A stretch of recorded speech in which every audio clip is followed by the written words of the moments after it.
আজকে আমাদের সংগঠনটি মাহবুবুর রহমান মোল্লা, যার বিরুদ্ধে জুলাই হত্যা মামলা সহ দুদকের মামলা, মাওসি কর্তৃক শোকজ মামলা, শিক্ষা মন্ত্রণালয় কর্তৃক মামলা, এরপরেও তার কোনো ধরনের শাস্তি হয়নি বা কোনো ধরনের জবাবদিহিতার আওতায় আজ পর্যন্ত সে আসেনি। তার অন্যায়গুলোর বিরুদ্ধে আমরা আন্দোলন করে আসছিলাম 5ই আগস্টের পর থেকে।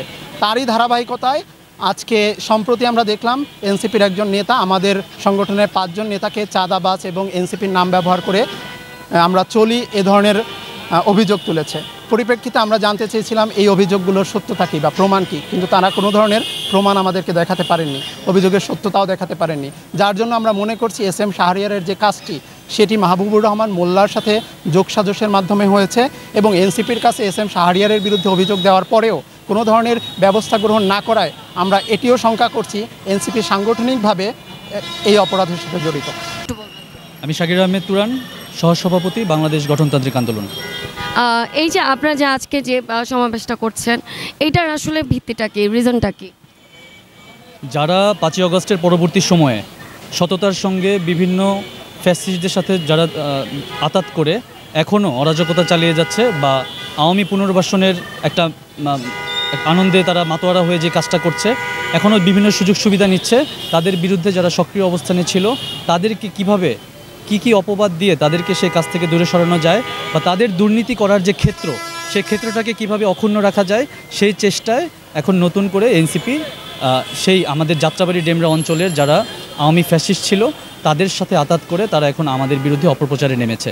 আমরা সেটার নিন্দা জানিয়েছি এবং আমরা গত 72 ঘন্টা আগে তাদেরকে আলটিমেটাম দিয়েছিলাম যে 72 ঘন্টার মধ্যে আপনারা যে কোনো উপায়ে এর জবাব দেবেন, অন্যথায় আমরা অন্য কোনো পদক্ষেপ নিতে বাধ্য হব। এটা কি ধরনের পদক্ষেপ নিতে বাধ্য হতে পারেন, কি কোনটা বোঝাচ্ছেন? আমরা আরও বৃহৎ আগে শুনলাম যে ওদের অফিসের সামনে, কার্যালয়ের সামনে কালো কাপড় বেঁধে আপনারা যেতে যাচ্ছেন, মানে এটা কি ধরনের, আমি একটু বুঝিয়ে বলেন।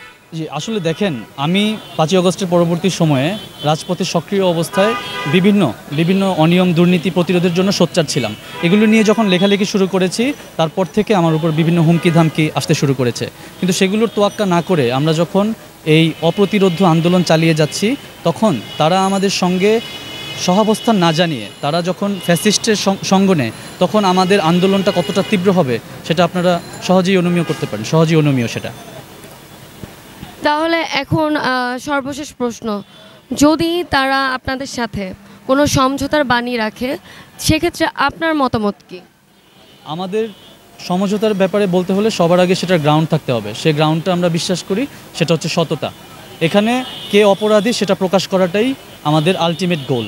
এখানে আমি যদি অপরাধী হই আমার শাস্তি যেন জনসম্মুখে করা হয় এবং তারা যদি অপরাধী হয় তাদের শাস্তিও যেন জনসম্মুখে হয়, সেই দাবি আমি গণমাধ্যম কর্মীদের কাছে রাখবো এবং দেশের সকল জনগণ, সচেতন জনগণের কাছে রাখবো।